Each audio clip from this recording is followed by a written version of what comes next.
think so. This is a 2.5 stop tour.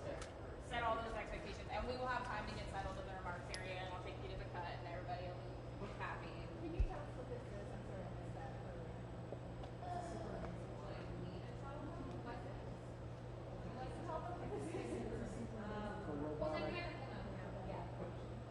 It's a robotic arm training thing, but it'll be in the Blue Note extensive background. No hard background. Why do I even send you guys notes? Exactly. What do you not read that? Some sites I'm better at spitballing. There's like, this is an empanada store. The empanadas are good at that. It's a LRM. Angela? What?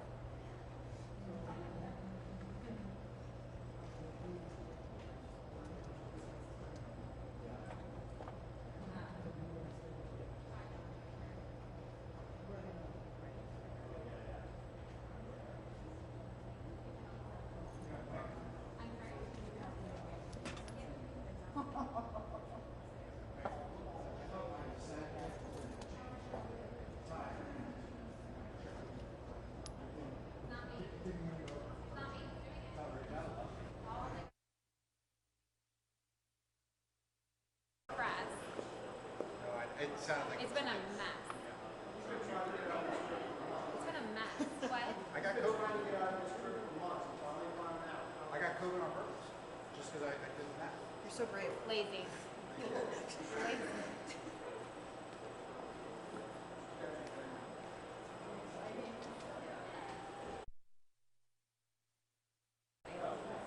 Easier. You can hang out with me. In Brussels? No. Oh, you're in Geneva? Okay, come That's what I am. I make requests. Yeah, go ahead.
Hey man, how are you? So this is our Manufacturing Technology Center. This is our Integrated Systems Automation Lab. We work in collaboration with industry, so it is a partnership. But what we're really trying to do is prepare our students to work both with their hands and also with their heads. So these are collaborative robots, so they work alongside humans. If I could, I'd like to show you one of our robotic systems that we use to really introduce automation to our students. This is Ray Narjafard. He's our Dean of Engineering. Nice meeting you, He's sir. going to talk to you about that. Very good. Nice, very nice meeting you. Okay, Same sir, here. if you could come this way, please. Okay. We'll have you stand This here, is- and then All Ray. right. Sir, this is one of the robots that we use for training our students. That's where they start. And then they end up with the line that you see behind you, which is the integrated system. It allows the students to learn about automation as well as cooperate with the robotic systems. Not only they learn how to operate, they also learn how to program it and also how to troubleshoot it. So this allows us to be ready for smart manufacturing, Industry 4.0, which is going to give us advantage over other method of manufacturing. Yep. So this is, if you have any question, I'll be more than happy to answer. How long does a student work in this site? Because it's not just one time through. It is not one time through. Normally, our students also receive certification based on what they learn. Gotcha. So they can get certification for robotic, and then they can move on up and Gotcha. get different stuff. So But how long does it take to get certification by the time a student shows up? Roughly? it could be as little as one semester, which is anywhere between 8 to 16 weeks, depends Yeah. on if it is half or if it is a full Gotcha. semester. Okay. Well, thank you. So this is another stop that we have. Sure. Again, we integrate our training, and so it's not really to be standalone.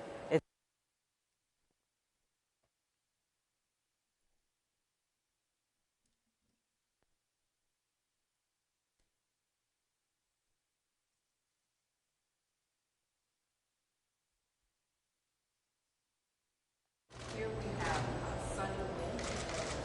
Hey, Sonny, how are you?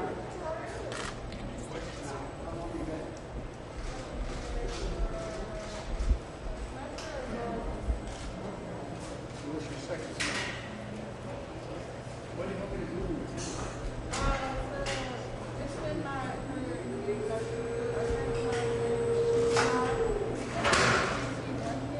so I want to come back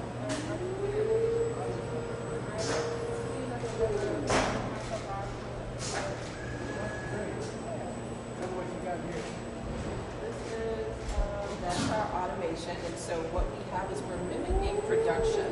So we want to teach quality, we want to teach production, safety.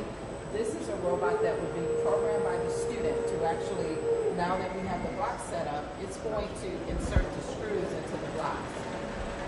Once that's done, then we have Jacob at our manual station who's going to tighten the screws. And that's with the torque, they can measurement, and then they also learn quality because if the screw is crooked, then that's a defective part. So they're learning all of that.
just what you use for cabinets and wood and everything. And so we have some staff here. So Alethea Ganaway, I'll introduce you when we step around, as well as one of our students, Joshua Cates, Good. that will Okay. be here. Okay. So how was your travel? You had a good flight in? And yes, okay. Is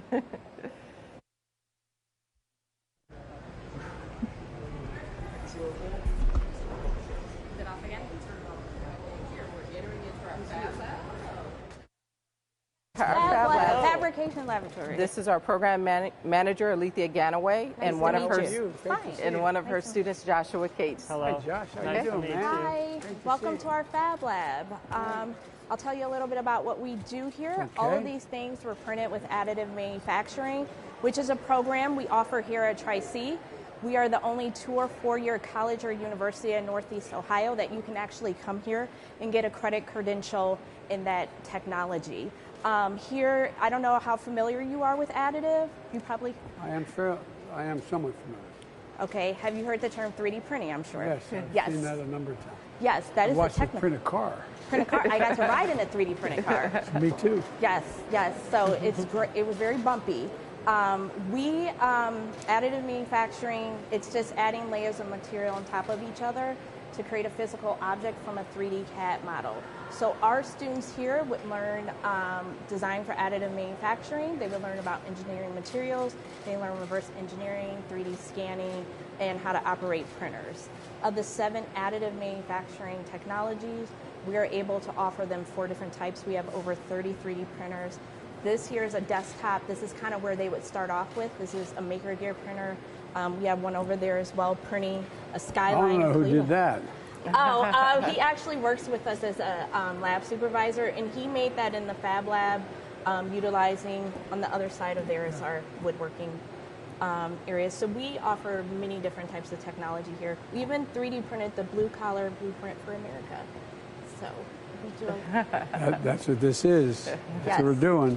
Yes, and additive manufacturing is just a great technology that's emerging. We've seen it with the pandemic, where it's adaptable easily, making headbands. This here is a valve that was for a respirator. And in fact, we try to have our students do real-world projects.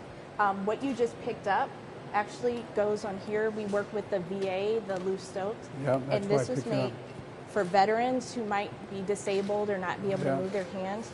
They would attach one of these to this, and every time I put them on, I thought it would stay.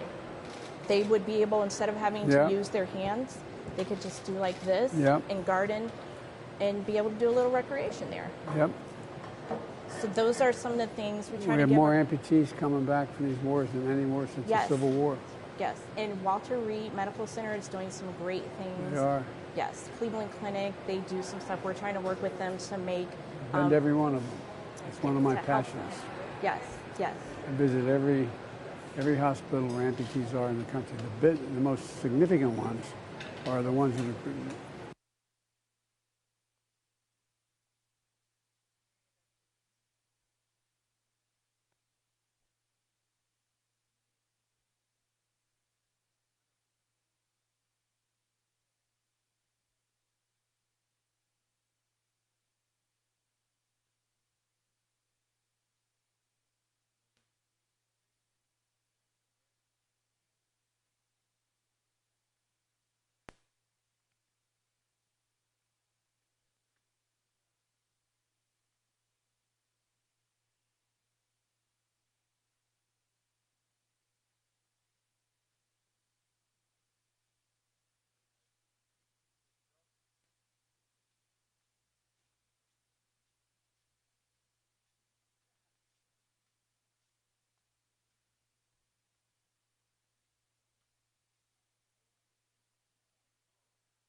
retrain. Yeah.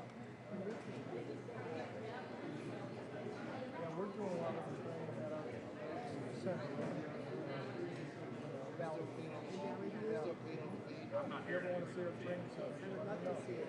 Yeah. I would love to see it, because I'm worried about the kids. I'm worried about the people. When I go up to the auto dealerships and I talk to them, first thing they say to me is liability. We don't want liability for electrocution. And the people that are working on them, and the dealers right now, they are, per dealership, probably 16 mechanics showing right now, and that isn't really your thing. I mean, you've been involved in wiring buildings, right? But we've got this whole new set of people that got to train. And tell me what you represent that are fabrication. Well, ask the city, ask the county, ask the RTA.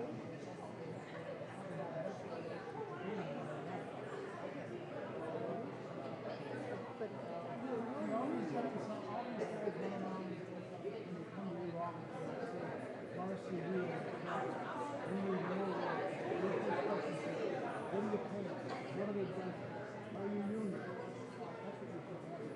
Most of them aren't, and they want to pay a welder to sit in the shop at 100 degrees and run for 12 hours. You're just not drawing people to those jobs. well, in the You infrastructure, pay them enough, they'll sit there and well. Yes. I want to create a special. Do anything you want. Well, what about our team? What about our team for all the people working on that stuff? All the buses and everything subjected to pollution. He's on his I got a cell if you want it. Just don't ask him to buy you a beer. What happened? I gotta pay. I'm thinking, but he is on the How long does he speak for, do you know? Who represents them? The Amalgamated Transit Workers. My grandfather was the president of the Amalgamated Transit Workers. It's called CTS, for the transit system. 40s and 50s. He's president of the union. So to take seats. We gotta talk about this.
Those lots are pretty good. I know.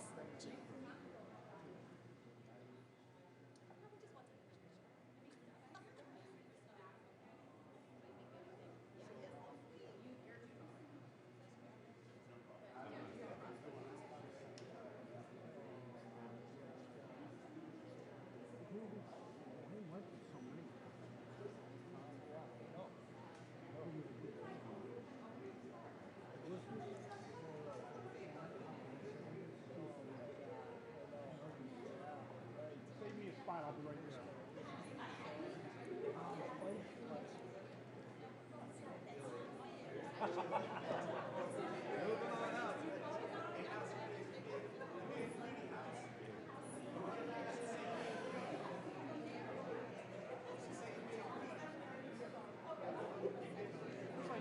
best spot in the whole place.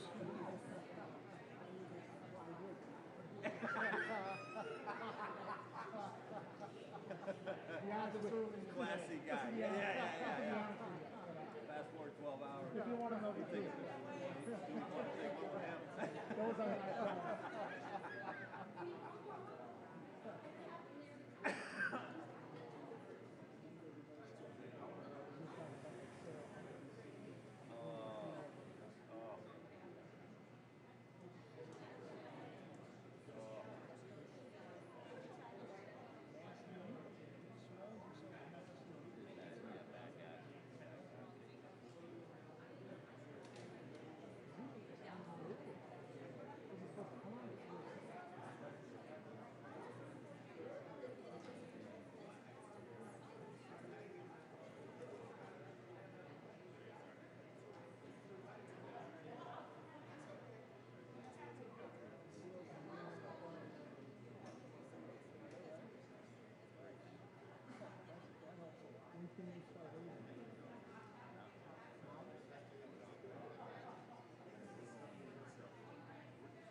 Sometime I'm just gonna scoot right around. Oh, you're all right. You're doing your job. They won't let me stand in front of the monitor for him to read, so I gotta go that way.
Please welcome Shyla Patterson.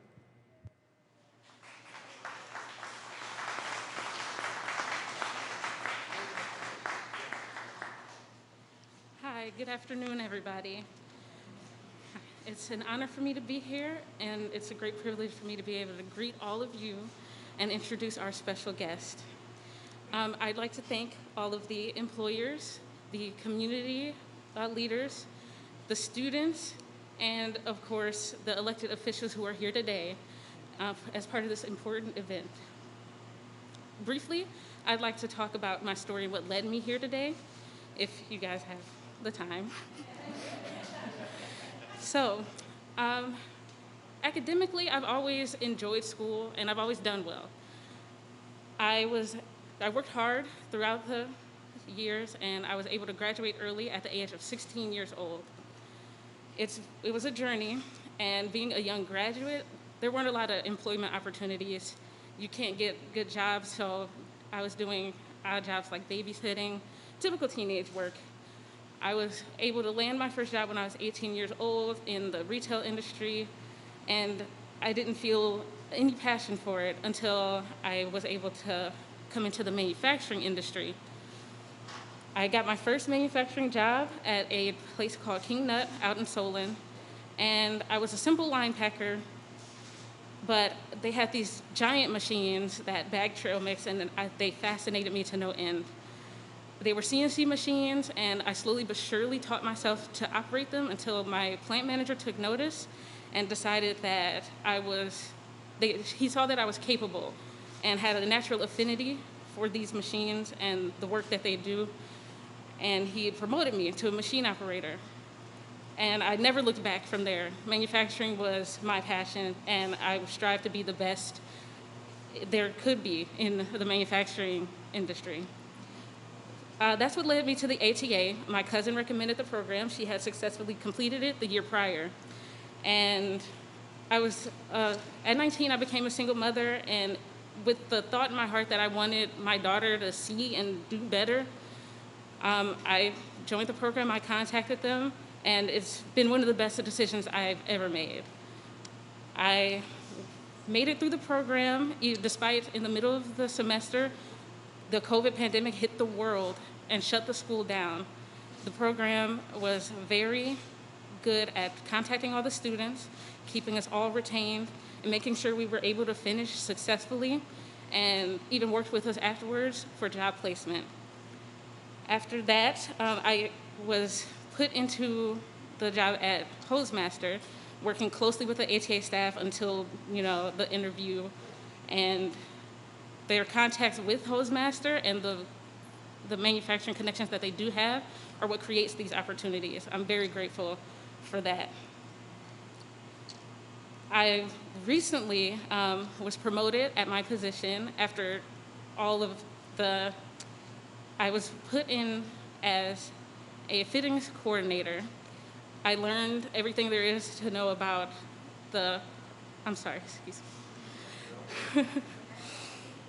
I learned a lot at my new job at Hostmaster. I did a lot of lateral moves, branching out on my machining experience into administrative roles, where I was recently promoted into our quality team. It's been a wonderful journey, and I have Tri-C and the ATA program to thank for that.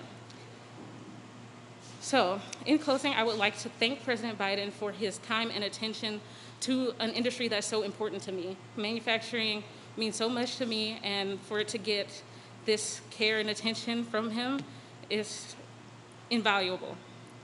And the opportunity that led me here today, I'm ever grateful for. So in closing, I'd like to introduce and welcome the 46th President of the United States, Joe Biden.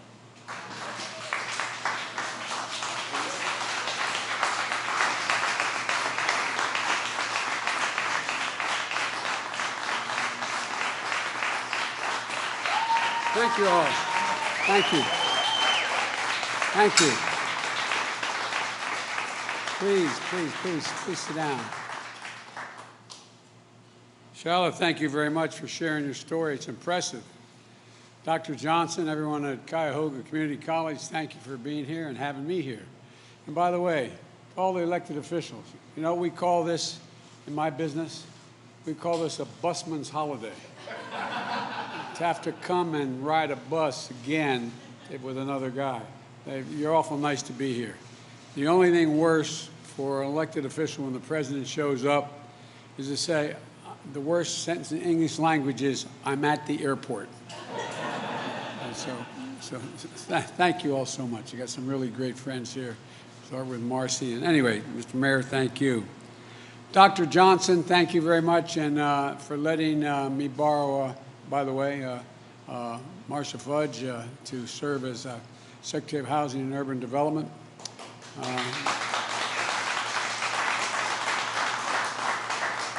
You know, certain places, just by chance and circumstance, can become markers in the course of your life or of the course of the nation. And for me, Tri-C is one of those places. Just a little over a year ago, March 10, 2020, I came to Cleveland as a candidate running for president to hold a rally here at the community college. Upon unloading, we got word that Governor DeWine, he did the right thing, wanted large indoor events to shut down because of the growing concerns over the virus and spreading all across America. There would be no rally that night. And life in America had changed, and a long, dark year was about to descend upon all of us. 14 months later, we finally made it to campus. And from a year of darkness, we're now emerging into the light. And I said from the very beginning, there's no chance for this economy to come back unless we beat the pandemic. I remember Congressman Ryan and I talking about that a lot in the campaign trail. You had to beat the pandemic to bring the economy back. And so that's what we set out to do, to help a lot of the people that are right here. And after administering 271 million doses of vaccine in the first 120 days, and we have the cases are down now from January, they're down 83%, COVID cases, down. The number of deaths has fallen by 85%. Schools are reopening, businesses are opening, restaurants are reopening, and I hear that as last night's vaccine lottery, Ohio has a new millionaire. I tell you what, who would have thunk it? $1 million for getting a vaccine. But it's working. Now 56% of Ohioans have had at least one shot. We've got to get to 70%. That's the goal. We've turned the tide on the once-in-a-century pandemic. We've turned the tide on a once-in-a-generation economic crisis. And families are beginning to be able to breathe just a little bit easier.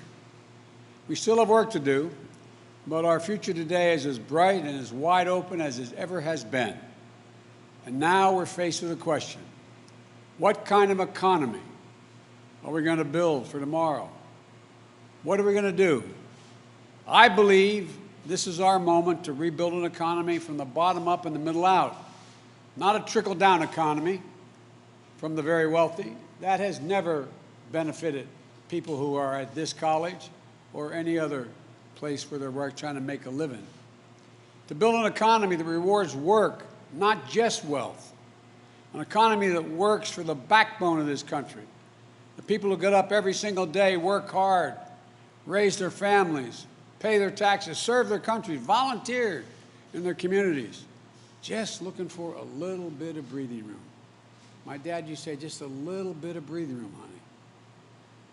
And Tim has heard me say this 1,000 times. My dad used to say, Joey, a job's about a lot more than a paycheck.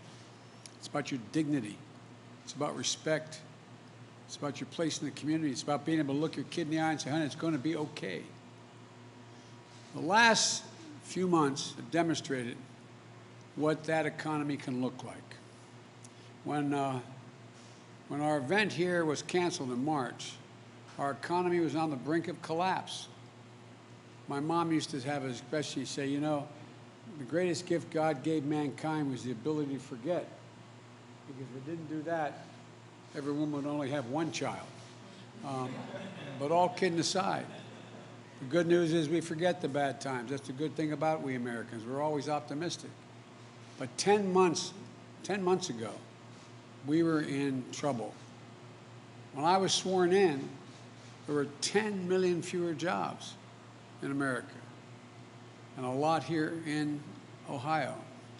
But in my first 3 months in office, the economy has added back 500,000 jobs per month. In fact, we've created, with the help again of the members of Congress that are here today, 1.5 million jobs, more jobs than have ever been created in the first 3 months of any presidency in the history of the United States. Before I took office, the average initial claims for unemployment insurance were over 830,000. This morning we learned that number has fallen below 460,000, cutting in half, and we're at the lowest level we've seen since March 2020, when the pandemic first struck. Before I took office, almost 24 million Americans were going hungry. Marcy's heard me say this before. Did you ever think you'd see people lined up for miles and miles and miles going into a stadium to get someone to put a box of food in their trunk? People who never, ever, ever, ever, ever, ever, ever thought they'd need that kind of help. Well, that number of hungry Americans, food-starved Americans, has dropped by 30%. Still too many, but there's clear progress. Before I took office, independent experts were projecting that our economy would grow at 3 to 4% in the year 2021. But they're now projecting that growth will be 6% or higher in 2021. The fastest growth in this country in 40 years. To sum it up, COVID cases are down, COVID deaths are down, unemployment filings are down, hunger is down, vaccinations are up, jobs are up, growth is up, people gaining health coverage is up, small business confidence is up. Put it simply, America's coming back, America's on the move.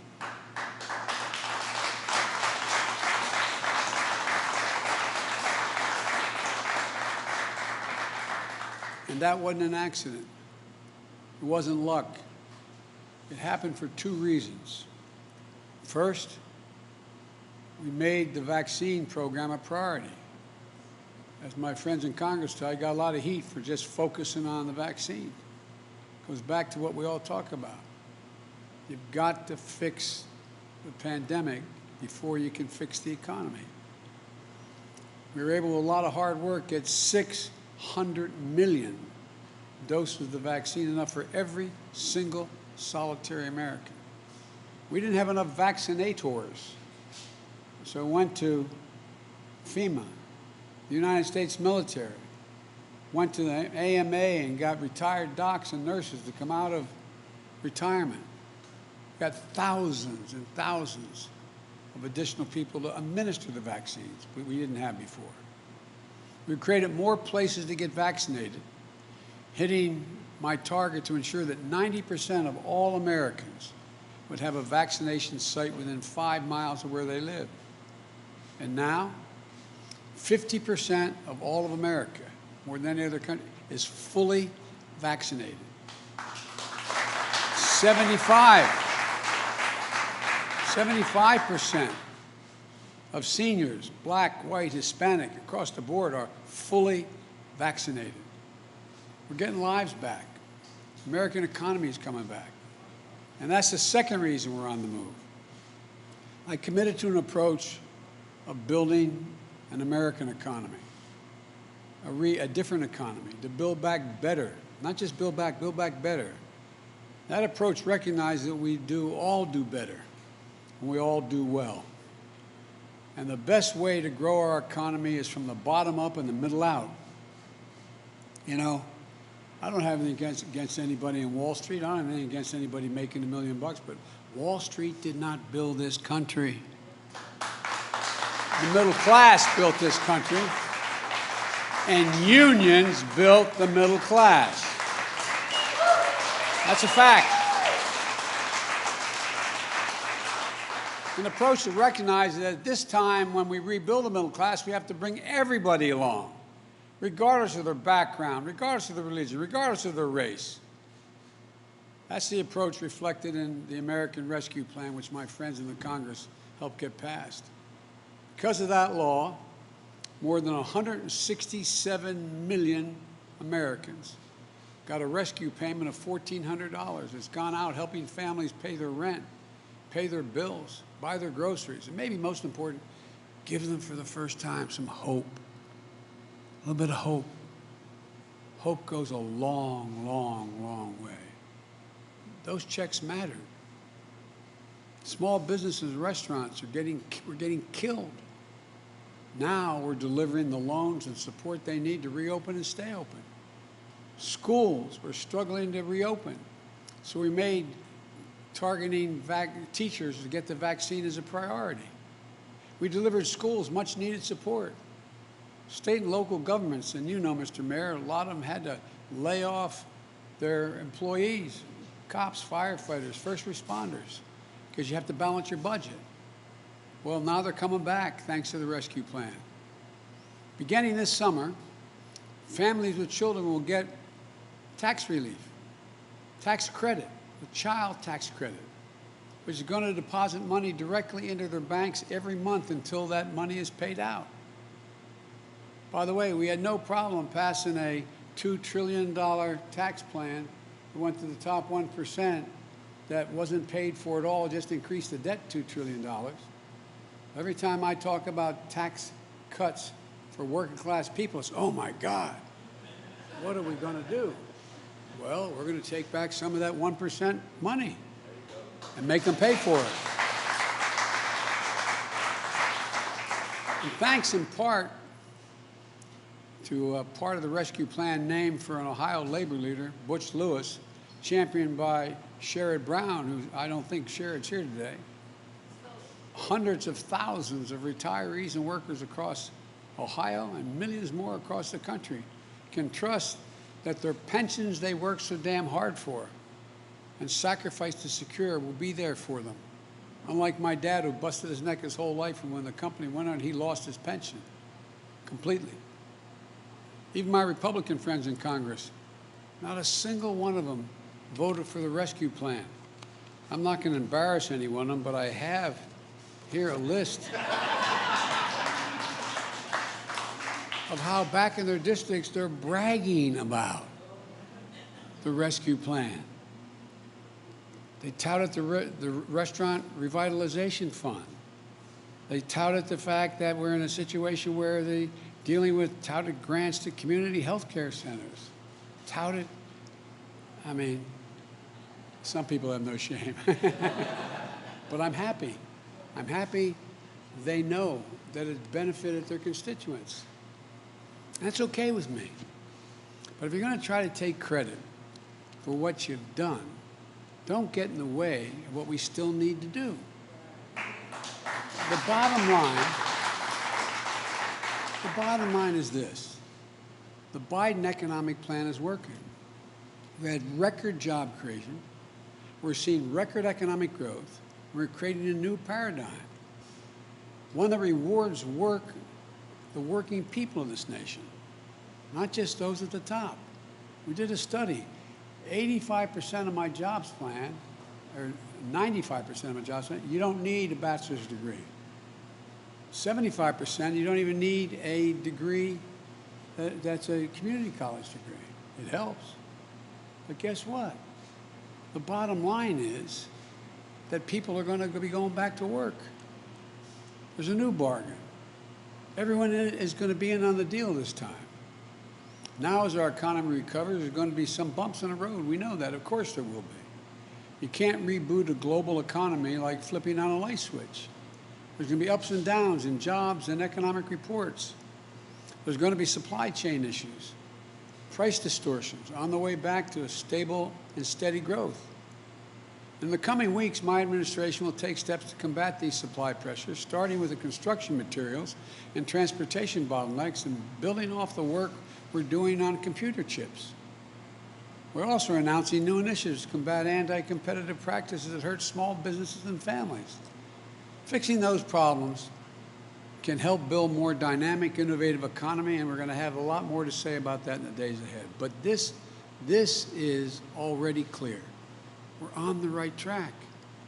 The American Rescue Plan laid a strong foundation for a new economy that brings everybody along.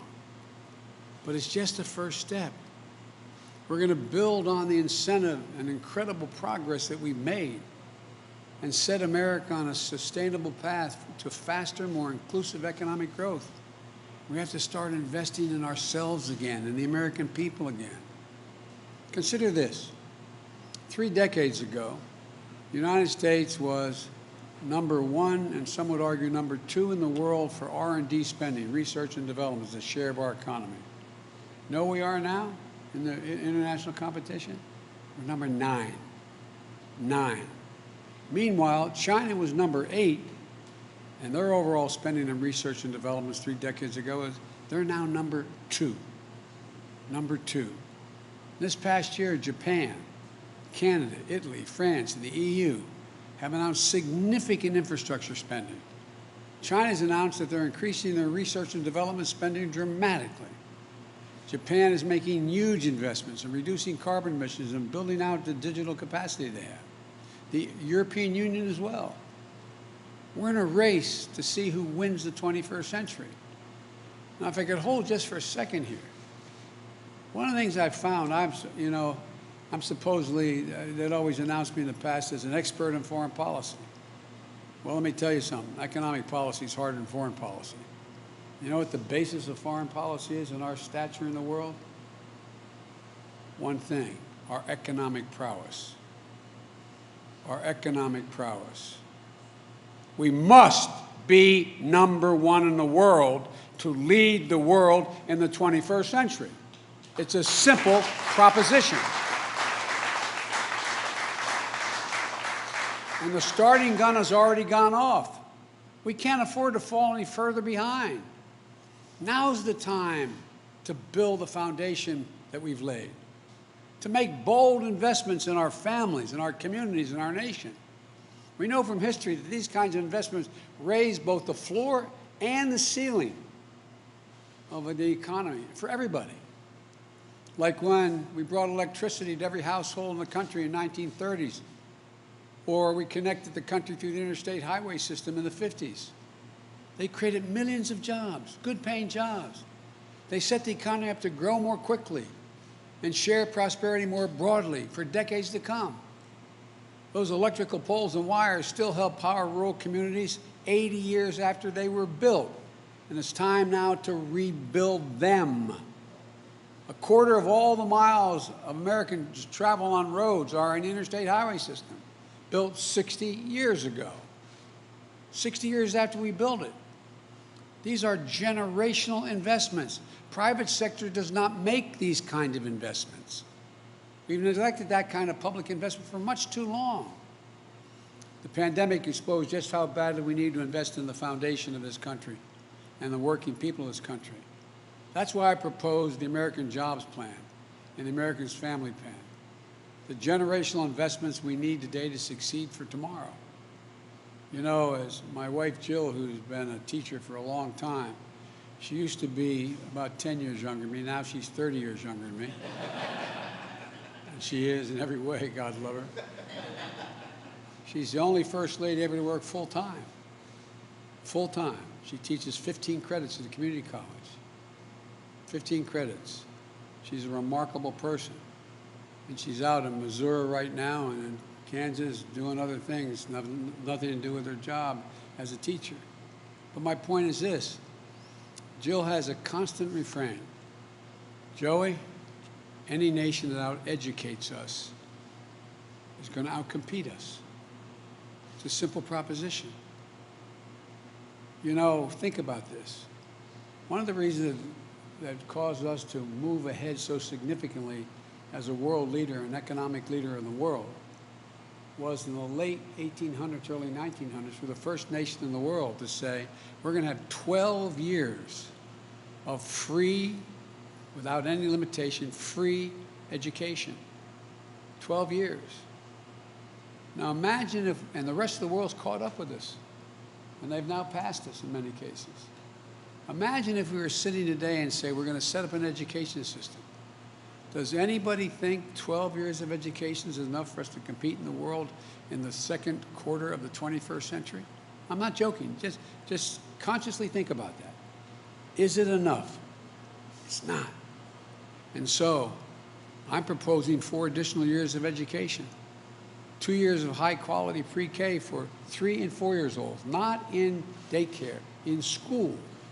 The studies show that if you do that, those children have an opportunity, a 56% better chance of going through all 12 years of school and beyond without getting any trouble, no matter what the background or the family they come from, no matter what.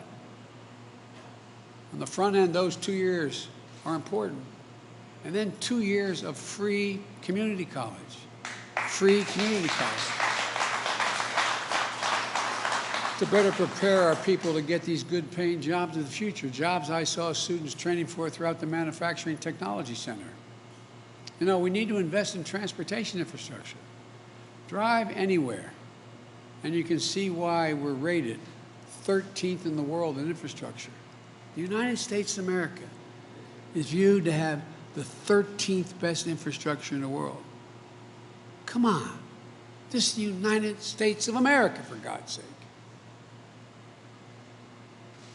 We need to invest in universal, high-speed internet, more seamlessly connect our businesses and their customers, expand the possibilities of job opportunities in every hometown in America, no matter how big or small.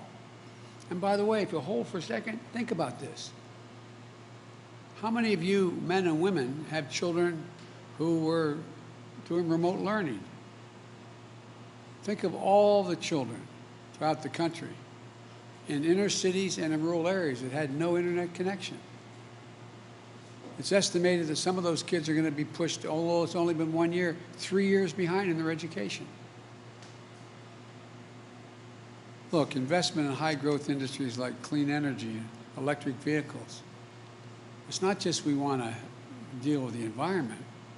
We want to lead the world in exports of these new technologies instead of ceding the global market and job creation to the Chinese. They're building 20 times as many electric vehicles as we're doing now, and the technology that goes with that. What are we doing? It's millions of jobs in China instead of here. It's not that the jobs we're going to create here, but that we're going to create to export the technology. We used to be the net exporter of major technologies. I also think, and I'm pushing very hard, to make major investments in medicines and cures of the future. Folks, diseases like Alzheimer's, diabetes, cancers, they're all on the cusp of being able to be dealt with. You know, if we don't do something about Alzheimer's in America, every single solitary hospital bed that exists in America, as the nurses can tell you, every single one will be occupied in the next 15 years with an Alzheimer's patient. Every one. Costing us in excess of $1 trillion. So what are we doing? I came up with an idea, and I think it's going to get done. And that is that, you know, there's a thing called DARPA, which is a Defense Applied Application Research. It's an outfit that came up with the internet in the Defense Department, came up with geospacing and a whole range of things that relate to our security. I want to do the same thing at the NIH to focus on those diseases. It's estimated if we spend $5 billion a year on that research and development, focusing with insurance companies don't have the money to focus on, we can make significant breakthroughs. We're already doing that. Already doing that. If we invest, we can create millions of jobs. Rebuilding the foundation of a strong, fair, resilient, competitive economy and save hundreds of thousands of lives. 100% of our investment is going to be guided by one principle: make it in America. Make it in America. If I can hold that for just a second, there is a law that was passed in the 30s, doesn't violate any trade principle, saying that whatever money, whatever program the taxpayers are paying for, you can spend it all on American contractors. No one's ever done it, though. I promise you, I signed an executive order. If, in fact, we're building the new deck of an aircraft carrier, well, guess what? I get as president to let contracts over $600 billion a year. I promise you, there'll be no contract let to a foreign company or any of the product down the line. Right now what can happen is you can hire an American company and they can sublet to, and their downstream product can all be foreign. All you got to do is get that particular agency to say, you got an exception. We can't find that job here in America. Well, guess what? They're going to find the job here in America. I promise you, or they're not going to get the contracts. These jobs will be good jobs, American jobs that deliver good wages and dignity. And look, this is about choice. We can keep giving every break in the world to corporations and CEOs. Or we can raise the corporate tax rate back to 28%. It was, by the way, 36%. It came down to 28%, which is still lower than it was at any point between World War I and 2017. And they're making trillions of dollars. I'm going to tell you this to the press again. In the 10-year period between 14 and 24, excuse me, between 10 and 20, 2010, 2020, they made over $1 trillion. I think that's good. You know what they did with $1 trillion? They went out and they bought back 56% of their stock. Because the more they buy back, the more valuable the stock, and that's how CEOs get paid. CEOs used to get paid 35, 36 times to the average employee, and they should get paid. Now it's over 370 times more than the average employee. As my mother would say, who died and left them, boss? No, I'm serious about it. Now, so you got over 50% going to stock buybacks. And the other percent, I think it's 42%. Let me see, 56, it's 40, no, it's 38% goes to dividends, which is reasonable. But here's the point. After all is said and done, that leaves 8% of that $1 trillion for research and development, salaries, new product, new enterprises, new initiatives. 8%. I come from the corporate capital of the world. Literally, more corporations are incorporated in the state of Delaware than any place in America. Combined, all the rest of the corporate registrations combined don't equal what's in my state. It used to be corporations felt they had responsibilities beyond their taxpayer, beyond their shareholders, and beyond their executives. But what is it now? Average CEO becomes a CEO for 6 to 7 years. And by the way, capitalism has incentives. One of the worst votes ever made was during the Clinton administration. Say a corporation could not deduct from their taxes more than $1 million it paid for any CEO. So guess what they start doing? 80-some% of CEOs now get paid in stock options. Why do you think they buy back the stock? To raise the price of the stock. They're not bad guys. It's just the incentives. So if we just raise the corporate tax to 28%, which is still lower than where it was, I said, between World War I and 2017, that generates $90 billion additional dollars into the Treasury per year. That could put hundreds of thousands of people to work to modernize our roads, our bridges, our ports, our airports, and pay for it. Pay for it. Put people to work to make sure every American has access to high-speed internet so businesses can compete in the 21st century. Kids in every community can get ahead. Another choice. We can ask the top 1% of the taxpayers in America to pay the same tax rate they paid when George W. Bush was president. You know how much that would generate? That generates $13 billion per year, allowing every student in America to go to community college for free. When I was in the last administration that I was part of, Obama-Biden, the president asked me to find out what the major corporate entities thought was the most important thing they needed. We interviewed over 340, I think it's 348 CEOs. You know what they said? Every one of them. A better educated workforce. But they're not spending money to educate the workforce. So imagine what we do. Corporate America benefits with a better educated population. Do you want to give the wealthiest people in America another tax cut? By the way, I don't begrudge them the money they've made. Just start paying your fair share, just a little bit. Consequence would help every high school graduate earn an education like students here at Tri-C, one that puts people on the path to good paying jobs and industries of the future. Look, I know you know what's best for America. And by the way, better educated public helps everybody. Look, my plan is the right way to invest, spreading key investments over time so we limit the price pressure. This is the right time to invest when we have historically low interest rates. Investing now with a plan to pay for it, that is fiscally responsible thing to do. Of course, there are critics out there who want to stand still. By the way, some of those critics are the same people who said that money was no object when it came, as I said, to that $2 trillion tax cut that went to the wealthiest 1% of America, who hold 30% of all the wealth in the country. But when we need to fix a road or a water system, or help millions of people return to the workforce by helping them afford child care or elder care, or help afford the ability to attend Tri-C, they think that's a bridge too far.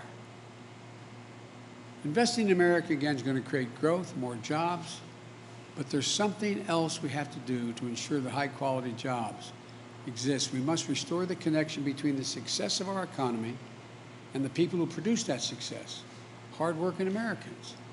The connection has been severed. You all remember, it used to be the case in this country, when you were part of generating success of a company, you got to share in the benefits. That's long since gone, not a joke. And by the way, I'm a capitalist. But here's the deal. From 1948 after the war to 1977, I think it was 1977, 79, productivity in America grew by 100%. We made more things. Productivity grew. You know what the workers' pay grew? By 100%.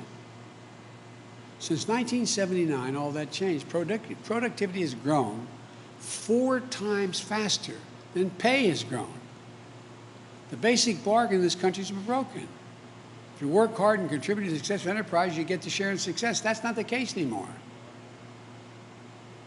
So you can carve out your place in the middle class. That's how it happens. That's how it works in healthy capitalist economies. But along the way, we started seeing the stock market and corporate profits and executive pay as the sole measure of our economic success. Let me tell you something. My sole measure of economic success is how working families are doing, whether they have jobs that deliver dignity. That means we have to focus on wages like we used to. When it comes to the economy we're building, rising wages aren't a bug, they're a feature. We want to get something economists call full employment. Instead of workers competing with each other for jobs that are scarce, we want employers to compete with each other to attract work. We want the companies to compete to attract workers. That kind of competition in the market doesn't just give workers more ability to earn a higher wage, it gives them the power to demand and be treated with dignity and respect in the workplace. And it helps ensure that in America, when you walk into work, you don't have to check your right to be treated with respect at the door.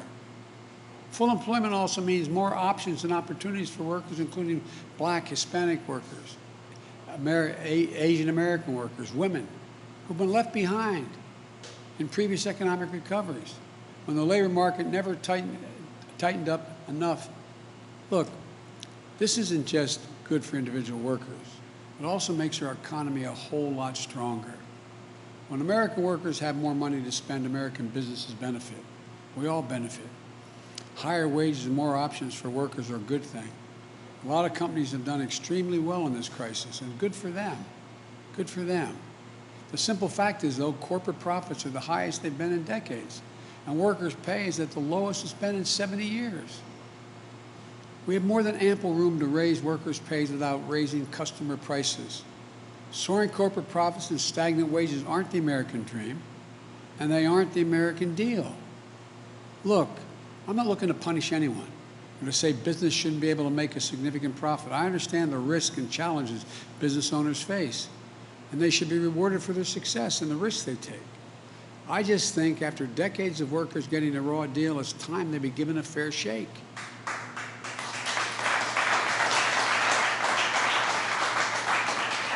We're already seeing what happens when employers have to compete for workers.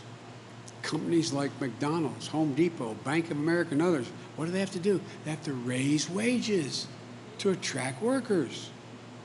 That's the way it's supposed to be. And we've got to do two more things. Congress should raise the minimum wage to $15 an hour. No one should work 40 hours a week and live in poverty, live below the poverty level. And we ought to pass to protect the right to organize, the PRO Act, supported by union workers. Look, let me close with this.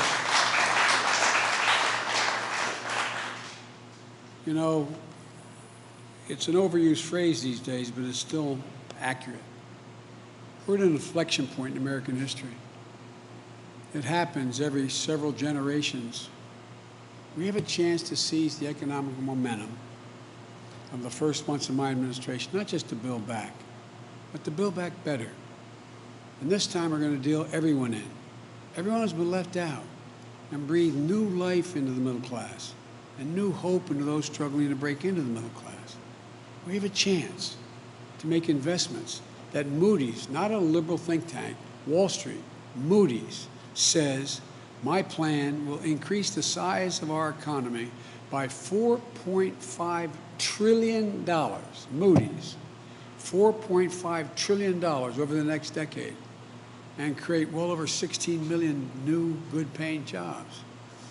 If we make these investments now, in 50 years, people are going to look back, and not even that long. Your children or grandchildren will look back and say, this was the moment when America won the future. Won the future. Folks, I've said it 1,000 times and mean it from the bottom of my heart. There's not a single thing America can't do when we do it together. Never. We're the only country in the world that is, when we set our mind to something, that never, ever, ever failed. This is an opportunity for the wealthy to stay wealthy, the poor to have a shot in the middle class, and the middle class able to breathe more easily. That's what this is about. But this time, bring everybody along. Everybody. Thank you. God bless you, and may God protect our troops. Thank you. Appreciate it.